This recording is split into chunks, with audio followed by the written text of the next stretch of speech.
Bom dia, alunos do quinto ano, tudo bem com vocês? Na aula de hoje, nós vamos continuar falando sobre acontecimentos importantes que marcaram a história de Santa Catarina. Nós já estudamos que lá pelos anos 1800 até 1860, 1870, Santa Catarina começou a receber imigrantes de outros países que vinham morar aqui. Povoados e cidades foram se formando, como Blumenau, Joinville, Itajaí, Brusque e outras. Junto a isso, acontecimentos importantes marcavam a história do Brasil. Por exemplo, durante todo o século XIX, cresciam as lutas contra a escravidão e a monarquia. Como você deve se lembrar, o Brasil, naquela época, era governado por um imperador e as pessoas queriam que o sistema de monarquia fosse trocado pelo sistema da república, onde teríamos um presidente que é o que temos hoje. A população de Santa Catarina estava envolvida nessas lutas contra a escravidão e a monarquia. Vamos ver como isso aconteceu? No século XIX, Santa Catarina e Rio Grande do Sul se uniram contra o governo brasileiro. Mas por quê? Vou te falar os dois motivos principais. As duas províncias queriam mais autonomia, ou seja, queriam tomar decisões sem depender do governo federal. O segundo motivo é que as duas províncias defendiam a república, não queriam mais a monarquia, não queriam mais ser governados pelo imperador. Mas tem mais um motivo ainda. Grandes proprietários do Rio Grande do Sul estavam descontentes com a grande quantidade de impostos que eles pagavam ao governo federal. Esse conflito ficou conhecido como Guerra dos Farrapos. Começou lá no Rio Grande do Sul no ano de 1835. No ano seguinte, os moradores do Rio Grande do Sul proclamaram esse estado como um novo país. O novo país se chamava Rio Grande de São Pedro. Lá não tinha rei, eles adotaram a república e também aboliram a escravidão. Isso quer dizer que naquele período o Rio Grande do Sul não fazia mais parte do Brasil, e sim era um novo país, o Rio Grande de São Pedro. 2 anos depois, os farrapos, que eram aqueles combatentes que lutaram pela independência do Rio Grande do Sul, ocuparam Lages, uma cidade de Santa Catarina, e essa cidade de Santa Catarina passou a fazer parte do novo país, Rio Grande de São Pedro. O conflito foi se espalhando por Santa Catarina. Em 1838, os farrapos tomaram Laguna. Os líderes do conflito, Davi Canabarro e Giuseppe Garibaldi, declararam que Santa Catarina era um novo país, a República Juliana. Fizeram até uma eleição e elegeram um presidente. Você sabe por quanto tempo Santa Catarina foi um país? Por apenas 6 meses, porque em janeiro de 1840, soldados do exército brasileiro expulsaram os combatentes e a guerra acabou aqui em Santa Catarina. Mas lá no Rio Grande do Sul, a guerra só acabou 5 anos depois, quando o governo brasileiro tomou de volta o território e aquele país que Rio Grande do Sul tinha se tornado deixou de existir. Aquele território passou a fazer parte do Brasil.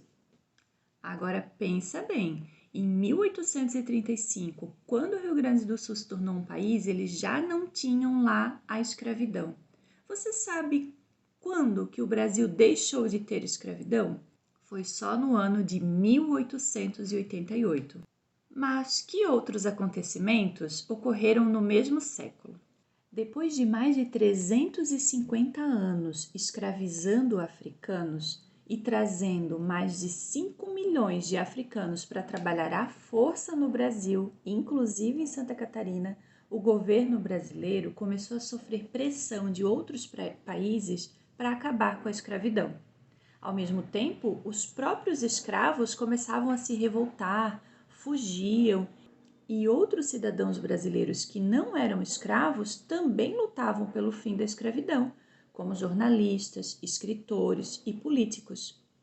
Algumas pessoas em Santa Catarina arrecadavam dinheiro para comprar a liberdade dos escravos. Então, eles juntavam dinheiro, compravam o escravo do dono dele e davam a liberdade para essa pessoa.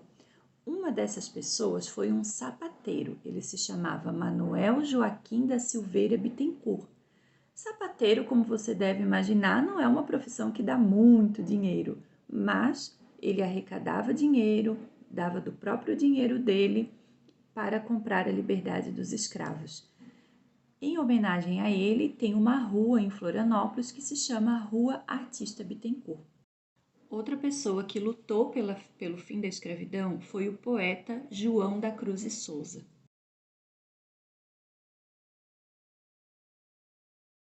Ele era negro, mas ele nasceu livre, porque os pais dele, que haviam sido escravos, haviam recebido a alforria, ou seja, já eram livres, tinham sido libertos. Então, João da Cruz e Souza também nasceu livre. Os pais de João da Cruz e Souza trabalhavam numa casa. A esposa do dono da casa ensinou ele a ler e a escrever. Ela percebeu que ele era inteligente e mandou ele para uma escola. Como ele era negro, ele não tinha direito de estudar, mesmo sendo um negro já liberto. Ele não era escravo. Só por ser negro, ele não tinha direito de estudar. O patrão da casa, que era um marechal, resolveu isso dando para ele o sobrenome Cruz e Souza, porque ele tendo um sobrenome de marechal, um sobrenome de alguém branco, ele poderia estudar. E lá na escola ele se destacava como melhor aluno. Ele fundou até um jornal chamado Desterro, que foi o primeiro nome da capital de Santa Catarina, Florianópolis. Ele queria viajar o Brasil para que as pessoas pudessem conhecer o tipo de poesia dele, que era poesia simbolista. Ele fez essas viagens e aprendeu um pouco sobre a cultura de cada lugar. No Rio de Janeiro, ele conheceu a esposa dele e teve 4 filhos. Mas ele não conseguia sustentar a família dele, sendo poeta e professor. Por isso, ele foi trabalhar numa estrada de ferro como arquivista. Lá, ele pegou tuberculose e morreu aos 37 anos. Ele foi enterrado no Rio de Janeiro, mas em 2007, Santa Catarina reivindicou os restos mortais de João da Cruz e Souza e recebeu esses restos mortais. Eles estão hoje lá em Florianópolis, no Museu Cruz e Souza, que era um dos locais que nós iríamos visitar na nossa viagem do 5º ano. Mas a boa notícia é que quando você for a Florianópolis, você pode visitar esse museu. O ingresso é super baratinho, fica num local bem acessível e é um passeio muito interessante.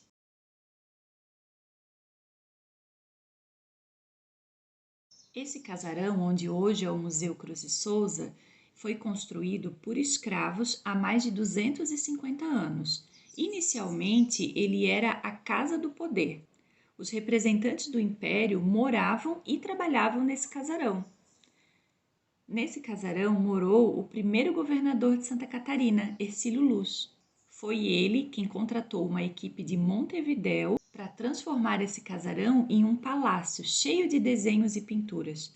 Até o piso é feito com pedacinhos de madeira formando um desenho.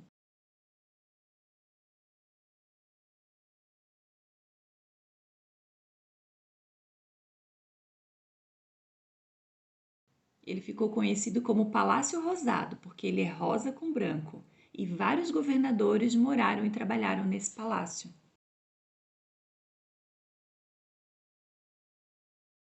Mas o que foi que João da Cruz e Souza fez para defender a causa dos negros em Santa Catarina e no Brasil? Além de escrever matérias em seu jornal abolicionista, que era um jornal que defendia a abolição da escravidão no Brasil, ele também dava palestras pelo Brasil e fazia teatros, e nos teatros ele aproveitava para falar com as pessoas e esclarecer sobre a questão da escravidão. Então, o governo, aos poucos, foi aceitando a ideia de abolir a escravidão. Primeiro, fizeram a Lei do Ventre Livre.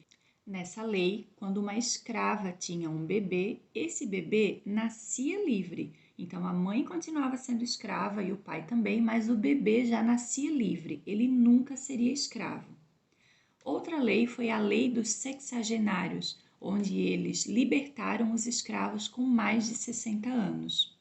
E foi só no ano de 1888 que foi assinada a Lei Áurea, que libertava todos os escravos. Mas pense bem, aquelas crianças, filhos de escravos que nasciam livres, será que eles tinham muita escolha na vida? Os pais eram escravos, não tinham salário, não tinham dinheiro. Do que essas crianças viviam? Será que elas tinham alguma escolha diferente do que trabalhar na mesma coisa que os pais delas trabalhavam? Será que o futuro delas era garantido como de uma criança que tinha direito de ir para a escola, frequentar cursos de música, de teatro e de outras coisas, sendo que ela não tinha direito e não tinha dinheiro para nada? Então, você pode ver que essas primeiras leis, elas limitaram muito e até hoje trazem consequências para a população negra.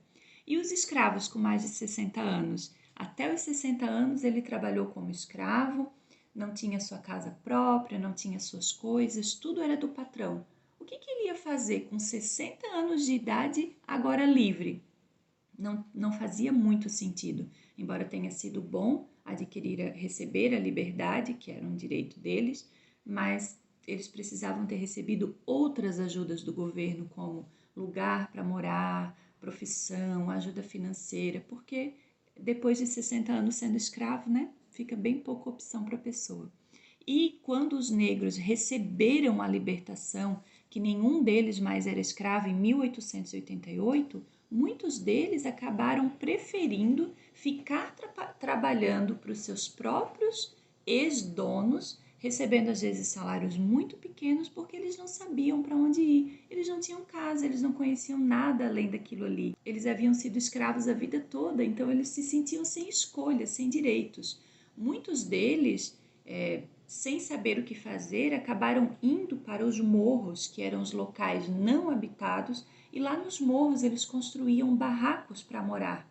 E assim foi que surgiram as favelas. E é por isso que hoje a maior parte das populações das favelas são de famílias negras, porque são famílias que não tiveram escolha e até hoje, infelizmente, continuam tendo pouco acesso à educação, aos cursos superiores e a outras oportunidades que para as pessoas brancas é algo natural, mas para os negros eles acabam sempre tendo uma dificuldade a mais. E esse é um dos motivos de hoje existir o Dia da Consciência Negra no Brasil, que foi no final do mês de novembro e que nós falamos um pouquinho, porque os negros, eles têm mais dificuldade de acesso, sim, às coisas, e nós precisamos entender e aceitar isso para poder não perpetuar essa injustiça. Mas vamos falar sobre outra grande mudança que aconteceu. Já falamos sobre o fim da escravidão. Mas o povo brasileiro também começou a ficar muito insatisfeito com o governo do imperador Dom Pedro II. Você sabe que o imperador, ele tem direito absoluto. Tudo que ele fala é lei e ninguém pode contestar. Os governos das províncias não podiam tomar decisões, por exemplo, o governo da província de Santa Catarina, da província do Rio Grande do Sul, não podiam tomar decisões, tudo dependia do imperador. E isso, somado a outros descontentamentos, inclusive dos militares, fortaleceu a ideia de que o governo brasileiro precisava ser uma república. Então, lá no Rio de Janeiro surgiu o movimento republicano, que eram grupos de pessoas que defendiam a ideia de que o Brasil não precisava mais de um imperador, e sim de um presidente. Essa ideia do movimento republicano foi se espalhando pelo Brasil, inclusive por Santa Catarina. Foram surgindo jornais e clubes defendendo a República. Essas pessoas faziam palestras e eventos e iam convencendo mais pessoas da ideia da República. Isso foi enfraquecendo a monarquia e em novembro de 1889, militares expulsaram Dom Pedro II e a sua família do país, mandaram eles de volta para Portugal e proclamaram a República. A proclamação da República foi feita oficialmente pelo Marechal Deodoro da Fonseca. Ele era um militar e foi escolhido para representar esse ato. Ele se tornou o primeiro presidente do Brasil. As províncias começaram a se chamar estados, então a província de Santa Catarina passou a se chamar o Estado de Santa Catarina. Em 1894, o governador de Santa Catarina, Hercílio Luz, mudou o nome da capital, que era Desterro, para Florianópolis. E esse nome, Florianópolis, era em homenagem a Floriano Peixoto, que era o presidente do Brasil na época. Florianópolis significa cidade de Floriano, então era uma homenagem a Floriano Peixoto. Daí, depois, deram o nome do tal governador Hercílio Luz para a primeira ponte que liga Florianópolis ao continente, que é aquela ponte bonita. Eu vou colocar a foto dela aí para você.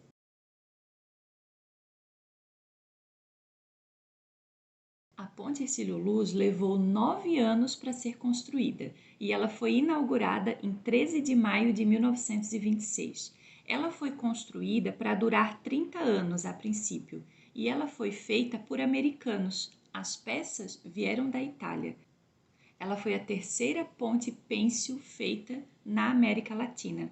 Embaixo da ponte tinha um porto de navios e a ponte foi feita para passar trem por cima dela. Mas como o trem nunca chegou, passaram asfalto e ela passou a ser usada para passar carros, pedestres, enfim. O interessante é que a ponte Hercílio Luz estava desde 1991 interditada. Ninguém podia passar por ela.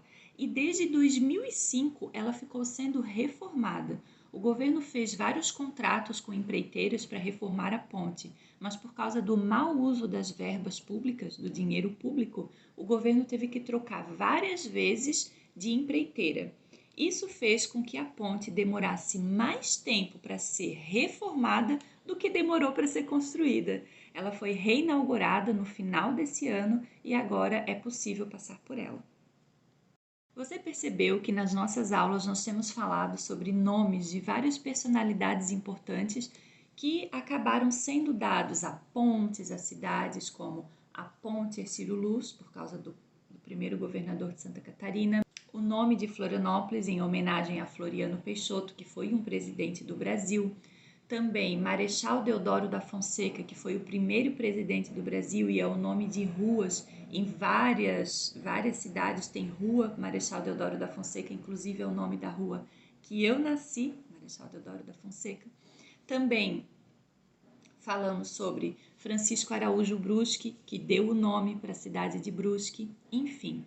Agora, você já parou para pensar quem é, por exemplo, Oswaldo Reis, que é o nome da nossa escola? Você já parou para pensar quem é a pessoa que dá nome para sua rua? Nós já ouvimos falar sobre a rua Tecelões de Lodz e já descobrimos por que desse nome. Mas e a rua que você mora? Qual é o nome? Então, essa é a sua tarefa de hoje. Você vai ver o nome da sua rua e vai pesquisar o porquê desse nome. Então, se for o nome de uma pessoa ou algum outro nome, você vai escrever no seu caderno: o nome da minha rua é tal, e vai pesquisar o porquê desse nome, ok? Obrigada por assistir o vídeo, um beijo e até a próxima aula!